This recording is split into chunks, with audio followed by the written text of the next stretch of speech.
뭡니까? 폭탄 대책 마련하라. 뭐 이런 내용입니다. 그래서 이 고물가에 다급해진 이 윤석열 이 정권 이제 곧 대통령이 되지 않습니까? 예, 5월 9일 날 이렇게 되면은 어떻게 할 거냐?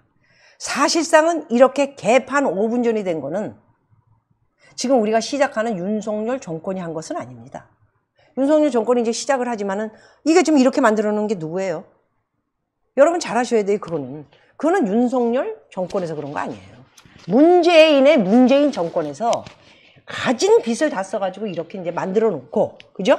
이제 만들어 놓고 가는데, 제가 볼 때 여러 번 말씀드렸지 않습니까? 제가? 그래서 쉽지 않다. 여러분들이 저한테 욕하실지 모르지만, 그래도 한마디 드려야 될 것 같습니다. 저는 사실 윤석열 대통령 당선자님 된 거 너무 축하드리고, 너무 좋지만, 굉장히 많이 불안합니다.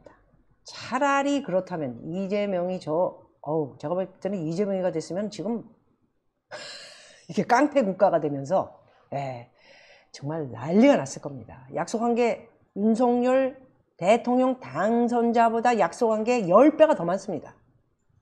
이재명이가. 그러면 그걸 지키려면 어떻게 됩니까? 그거 어떻게 돼야 돼요? 에?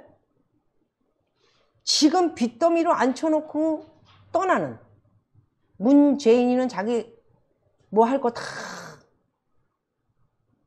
자기 앞에 앞가림 다 해놓지 않았습니까? 따뜻하게 양산 내려가면 되지만은 국민들은 지금 큰일 났습니다. 주식 폭락, 부동산은 더 지켜봐야 되고 뭐 오히려 많이 오른다. 바람잡이들, 신문, 뉴스, 종편 이런 애들, 광고 찍어서 사는 애들 이런 애들이 있고 그러면서도 살짝 강남을 뺀 강북 외곽은 떨어지고 있다.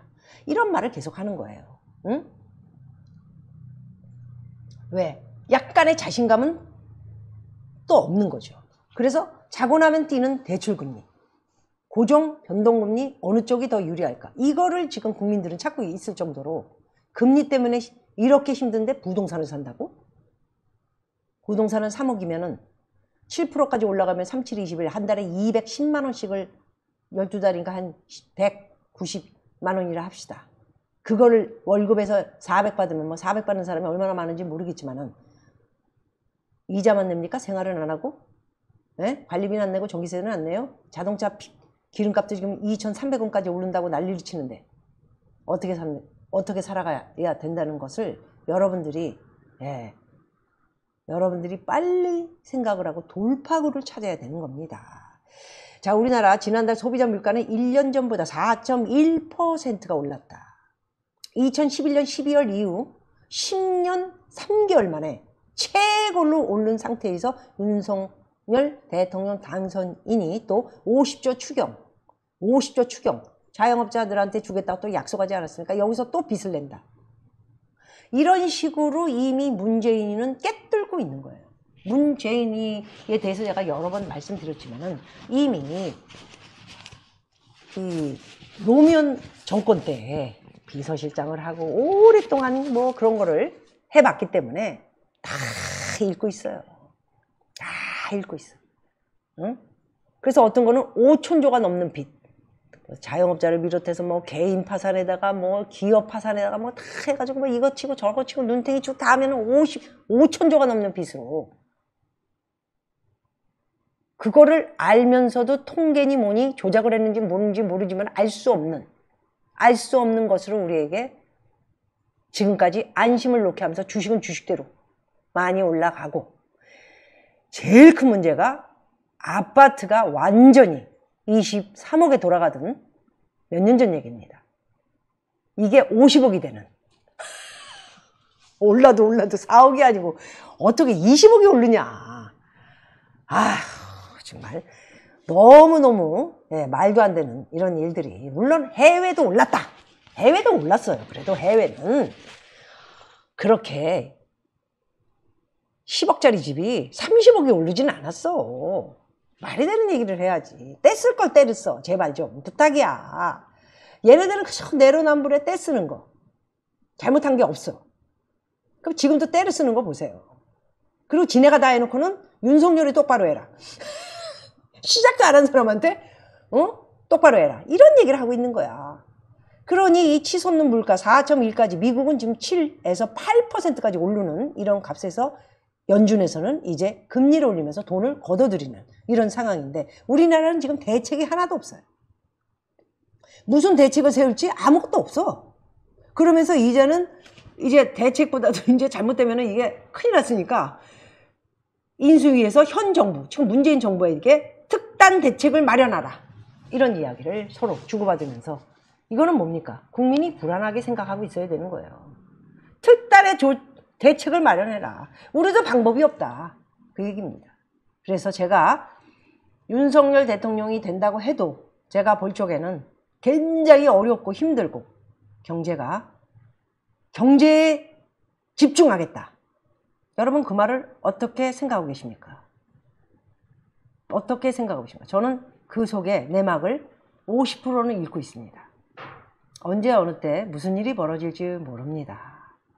그래서 참 피골이 상접할 시기에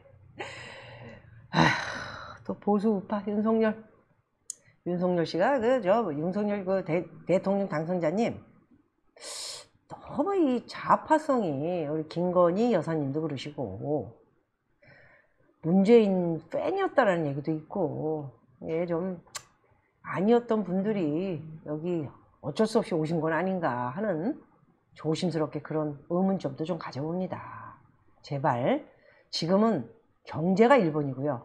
이 경제를 망가뜨린 좌파들을 청소하는 청소 이거 안 하신다면은 저는 세월이 조금 흐른 다음에는 윤석열 대통령 당선자님을 다시 볼 수밖에 없다라는 말씀을 여기서 확고하게 드릴 수 있을 것 같고요. 지금은 시기적으로 여러분들도 믿고 따라보자 이렇게 얘기를 하기 때문에 아직은 별 얘기를 안 하겠습니다. 제발 우리가 믿음을 가질 수 있도록 해 주시기 바라고 오늘 마지막으로 치솟는 물가 오늘 인수위에서 오히려 거꾸로 현 정부 니들이 특단 대책 마련하라. 이제 가스값, 전기값, 물값 다 올라갑니다. 그래서 이게 이제 어떤 일이 또 말씀드리지만 나한테 무슨 뭐 몇 년 전에도 그러더니 바뀐 게 뭐 있냐. 이거 안 바뀌었어? 또 한번 얘기해주면 안 바뀌었냐고. 금리 2.3에서 7%까지 올라가는데 안 바뀌었냐? 안 바뀌었어? 부동산이 강남만 오르면 안 바뀌는 거야? 네. 여기까지 얘기하고 지금 치솟는 물가 걱정하셔야 됩니다. 네, 여러분들이 윤석열 대통령 당선자님도 대통령 5월 9일 날 돼도 굉장히 머리가 아프고요. 어떻게 방법론을 만들어질지 지금 전부 앉아있는 애들이 전 이명박 대통령 때 한 자리씩 하신 분들 에휴 총리까지도 저렇게 많은 돈을 받아먹고 어딘가에서 일했던 사람은 꼭 그 나이 많으신 분 놓아야 되는지 한번 지켜보겠습니다. 지켜봐야죠. 뭐 어떡합니까? 안 그래요? 벌써부터 욕하면 여러분들에게 욕을 들을 수 있기 때문에 잘 못할 때 여러분들도 이렇게 가시 같은 충동을 일으키면서 저에게 그때 그 얘기를 했었어야 된다 이렇게 하시게 될 것이다 그런 생각을 가져봅니다.